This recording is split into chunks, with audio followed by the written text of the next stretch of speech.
ഒരു ഷോ ഉണ്ട്, ഞാൻ അതിന് ഷോ തന്നെ പറയും കേട്ടോ. ഈ മുഹമ്മദ് റിയാസ് മുൻ മന്ത്രി, അദ്ദേഹം കളക്ടറുടെ മുറിക്ക് പുറത്തു വന്നിട്ട് കണ്ടെയ്ൻമെന്റ് സോണിലേക്ക് എനിക്ക് വിളിക്കാൻ പറ്റുന്നില്ല, അവിടെയുള്ള ആളുകളെ വിളിച്ചിരിക്കുക ആശ്വസിപ്പിക്കണം എന്ന് പറയുകയാണ്. ഒരാൾക്കാണ് നിപ്പ ബാധിച്ചിരിക്കുന്നത്, അവിടെ കണ്ടെയ്ൻമെന്റ് സോൺ പ്രഖ്യാപിച്ചിട്ടില്ല. അപ്പോൾ അദ്ദേഹം എവിടേക്ക് വിളിക്കുന്നതിനെ കുറിച്ചാണ് പറയുന്നത്. അദ്ദേഹത്തിന്റെ നാടാണ് ബേപ്പൂരാണ്. ഇപ്പോൾ കോഴിക്കോടുള്ള എല്ലാ സ്ഥലങ്ങളും അദ്ദേഹത്തിന് അറിയാം. ഇനി ഇങ്ങനെ ഒരു പ്രദേശത്ത് ഈ പ്രശ്നം ബാധിത പ്രദേശമാണെങ്കിൽ അവിടുത്തെ ഒരാളുടെ നമ്പർ സംഘടിപ്പിച്ച് അദ്ദേഹത്തിന് വിളിക്കാനാവുന്നതാണ്. അവിടേക്ക് വിളിക്കേണ്ട എന്ന് കളക്ടർ പറഞ്ഞു എന്നാണ് പറയുന്നത്.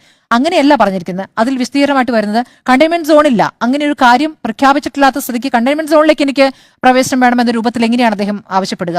അപ്പോൾ ഈ ശ്രദ്ധയാകർഷിക്കാൻ മുൻകാലത്ത് ചെയ്തിരുന്ന പോലെയുള്ള ഇത്തരം ഗിമ്മിക്കുകളിൽ നിന്ന് മാറി നിൽക്കുക, യഥാർത്ഥ വിഷയങ്ങളിലേക്ക് വരിക എന്നുള്ള. നിപ രോഗബാധ വരുന്ന സമയത്ത് ഇപ്പോൾ ഒരാൾക്കേ വന്നിട്ടുള്ളൂ എന്നുള്ളത് ആശ്വാസകരമാണ്. ഇനി പടരാതിരിക്കട്ടെ, അതിനുവേണ്ട പ്രതിരോധ നടപടികൾ കൃത്യമായി ചെയ്തിട്ടില്ലെങ്കിൽ അതിൽ വിമർശിക്കാം. അതിൽ വിമർശനവുമായി മുന്നോട്ട് പോകുന്നതിൽ ഒരു തെറ്റുമില്ല. പക്ഷേ എനിക്കങ്ങോട്ട് ഫോൺ വിളിക്കാൻ പറ്റുന്നില്ല എന്ന രൂപത്തിലുള്ള നാടകങ്ങളൊക്കെ കളിക്കുന്നത് വളരെ മോശമാണെന്ന് എനിക്കാണ് ഈ ഘട്ടത്തിൽ പറയാനുള്ളത്.